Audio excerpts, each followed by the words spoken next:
welcome back to week 3 of our Airdomo Beyond Borders, our Global Life series. I'm so excited. I'm Stephanie Gillison, one of your hosts. I'm here with my partner in crime, Kat. I'm excited about our topic today, Kat. Yeah, I am too. I'm Catherine Banks, and I love doing this with Stephanie. And today we're going to talk about emerging markets, real estate markets in the Caribbean. The Caribbean. And because the Caribbean's really hot right now, especially for Americans looking to buy second homes. So if you're ready, Stephanie, let's jump do right it. in. Absolutely, Okay. let's do it. So let's talk about the emerging markets in the Caribbean. Which are the most popular? A lot of people might be acquainted with the more popular ones, and there might be a few that surprise the audience. So tell us what you know. I want to talk about the top emerging markets because these are the ones that are up and coming. And this is something, even these surprise me because they're not some of the ones that you hear about every day. Okay. And that's why they're emerging markets, because there's a reason why things become up and coming. Guyana is number 1. It's standing out as the fastest growing economy right now in the Caribbean. It's projected to grow 12.3% in this year of 2025. The next one is Grenada. It's showing economic prospects with projected growth rate of about 5%. Dominica, which I always have trouble mispronouncing that one.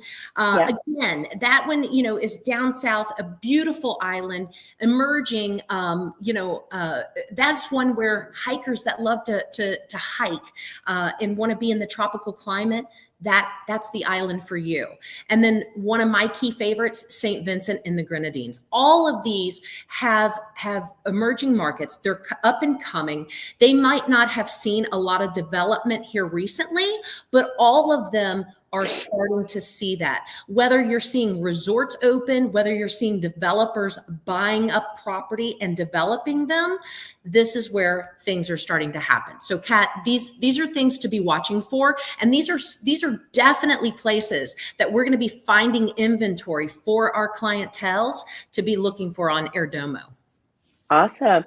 So what are the key factors that are driving these emerging markets? Tourism. Number 1 is tourism, because here's the thing. When people go somewhere and they love it, what is it that they do?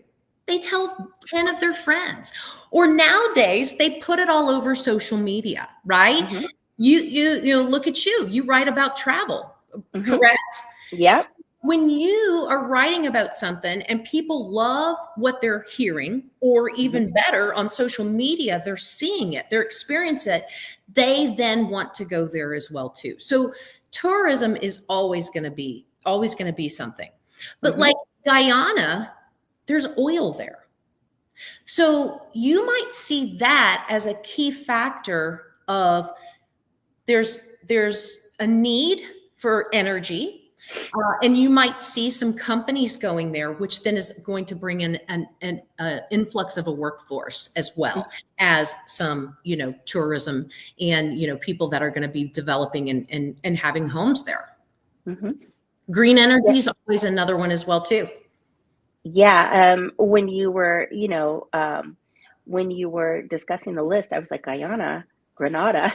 I mean, I do know where they are, but they wouldn't be the countries that would come, top of mind. So that was really interesting. Well, and that's where we go to when we're talking about emerging markets, because, emerging means they're emerging from something, that they haven't been talked about before. They haven't been really known for much, but they're up and coming.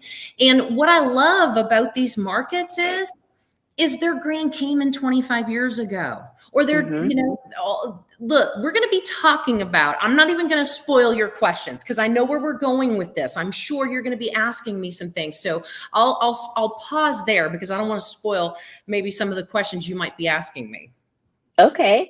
Well, we know that tourism is driving the growth. And to what extent is it driving this growth?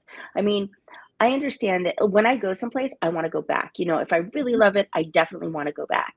And I will tell 5 friends and, instill FOMO in all of them. So, is that, what people are doing? Well, so here's the thing. Not everybody wants to stay at a resort any longer. Mhm. What has become so popular? Well, there are two sites that come to mind, Airbnb and VRBO, Airbnb. Yeah. right? Mhm. What did that do for us? It opened up an opportunity to show us that we can take a home or a condo and turn it into investment income. And so Right. now, because of tourism, you have investors that might have been investing in multifamily or fourplexes or sixplexes or 100 apartment units. Mhm. Instead, they're investing in these places and doing short-term rentals because the income is Right. off the charts. And so that's why tourism is a huge factor because when you're renting these homes out and the occupancy rates are in that high 83%, that's a solid investment. And then if you own the home, you get to use it yourself Mhm. as well too. So it's always a positive. For somebody like myself, I still have children in school. So me buying that second home, I'm not going to be able to go there 6 months out of the year. I just can't Right. because of the kids in school. However, I can easily rent that home out 11 months out of the year and take an entire month in the summertime and go and have quality family time and bring us all back together. Yeah, I mean, totally makes sense. So, um, what has the economic transformation looked like for these destinations? Well, let's think about this for a second. You I want to talk about the let's talk about Grand Cayman today versus 25 years ago. Mhm. Today, the average price per square meter is $9,000. Now, I know the United States is listening to this and we speak in square footage, okay? Yeah. So 1 square meter is 10.76 square feet.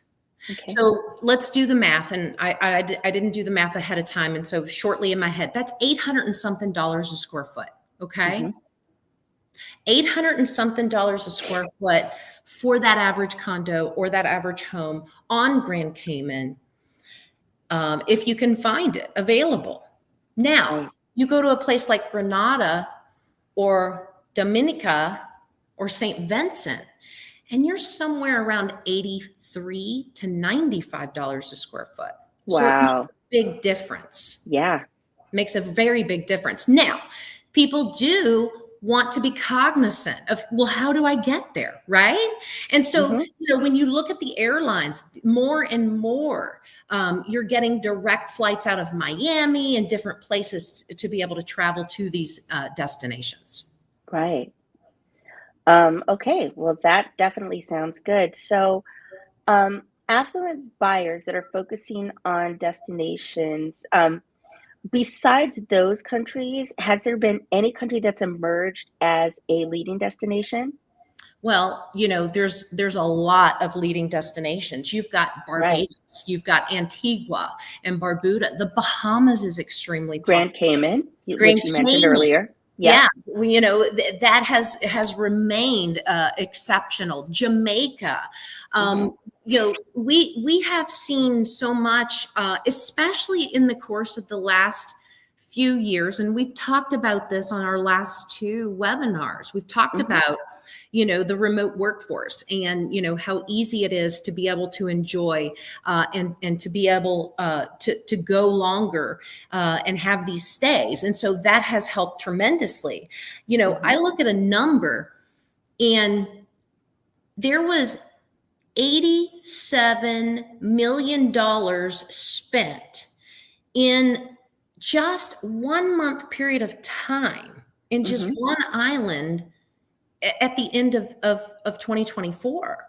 and Wow. and that's one of these emerging markets because these things are up and coming. And so you look at you know the trends of people always want to go for, well, what's the least expensive, right? Right. What's the least expensive? Well, it's kind of hard to price that because obviously it costs a lot more to build Mhm. in these different places, especially if they're harder to get to. Is there concrete on the island? What materials? How do you get them there, and so forth. But when you look at the affordability, you go back to these places like St. Vincent and Dominican Republic and St. Lucia and Grenada.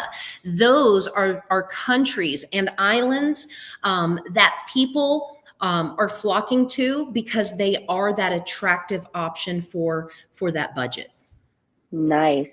So, you touched on some of the least expensive destinations. Can you name off a couple more, maybe? Well, Share a little I'll tell more? you, I think we've gone through majority of those least expensive, but one of the ones that again, Dominican Republic is one that took a moment, okay? It took a Mhm, pause, okay? And the reason it took a pause, when you look at statistics, mhm. data is hard. Data is hard to get when you're looking at the Caribbean and in certain places outside the US, which is another reason why we're building Airdomo, because data is a necessity that we all need to make business decisions and to make the decisions that's right for our investments. So again, that's what's coming with Airdomo. But a lot of these places took a decline, and that was just because of COVID. We were just shut off from travel there. So obviously, sales did not flourish during those times. But Mhm, since that has been open and back up, that is exactly what you're seeing is Dominican Republic now on the incline, Jamaica back on the incline, the British Virgin Islands back on the incline. Obviously, the Bahamas, we've got a phenomenal development that I can't wait to put on Airdomo that is, going to be phenomenal there. That again, people love the location because in some places of Florida, you can get there in 45 minutes in your boat, mhm. or you can take your small plane to the Bahamas.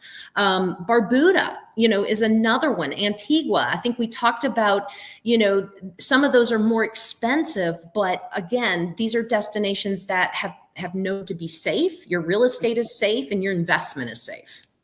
Well, that's always good to know. So that kind of takes us into my next question, which is how important is representation when you're thinking about buying overseas? Oh my goodness. Oh my goodness. We talk about Everything. the word foreign, right? The word Yeah. foreign, everything is foreign. Everything is foreign. The process to purchase is so different country to country. Mhm, We talked about golden visas last week, which mhm. was highly educational. But the still to go through the purchase process, it's very, very different. It is not like a United States transaction. And I don't recommend anybody purchasing a property in the US without representation. Okay. Yeah, But you need to have guidance. You need to have clarity. You need to know what are the steps that to become a property owner. Because the last thing you want to do is commit to a purchase and the country not approve you as a resident. So right. each one has their different set of rules and regulations that have to be abided by, and that's where we come into play. That's where we have taken and done all the research. We're staying on top of it. We're going to publish this out when we launch Airdomo. These are things that we want to keep the public informed about, Mhm. and to build these relationships on that local level so that the representation not only is there to guide you, but to protect you legally. Because this is a big investment, no matter what you're spending, whether you're spending 9,000 a square meter or 1,000 a square meter. This is a big Right. investment, and it needs to be handled to where you don't lose that investment and that property is yours and it cannot be taken from you. Right. Yeah, and I think that's a big concern, when someone goes into a foreign country, you don't know what the laws are, you don't know if they're gonna require citizenship or even if your purchase will lead to that later on, so that's really, really an important point. Well, that is all I have today as far as questions. It's really exciting, and I'm really happy that people are joining us for this because we're watching the audience grow week by week and people are interested in And buying overseas. Absolutely. And Kat, one more important point that I want to Mhm. point out, being in this Sure. industry, and I've been a real estate broker for 26 years, specializing in this global industry for the last few. I'm going Hmm. to tell you something too that needs to be looked out for. And this is why you need representation. Okay. There's a lot of things that are misleading that don't exist in the world. Okay. And Okay. it's hard to verify, is something real or is it not? Okay. And the Yes. last thing you want to do is send off a deposit for a villa that is never going to get built. And so that's why it's important to have representation and to deal with the people that are familiar with this process so that you are protected on all counts. So 100%. If it looks too good to be true, it probably is. So yeah, well, if it it looks too good definitely to helps. be true, we're going to vet it out because it could be true. And if it is, we want to make sure that process happens for you. Perfect. That's why you always hire a professional, if you're unsure. That's Thank right. you so much, Stephanie. You are the ultimate professional, and I look forward to doing this again with you next week on a different topic. Thank you, Kat. Thank you, everyone. Bye.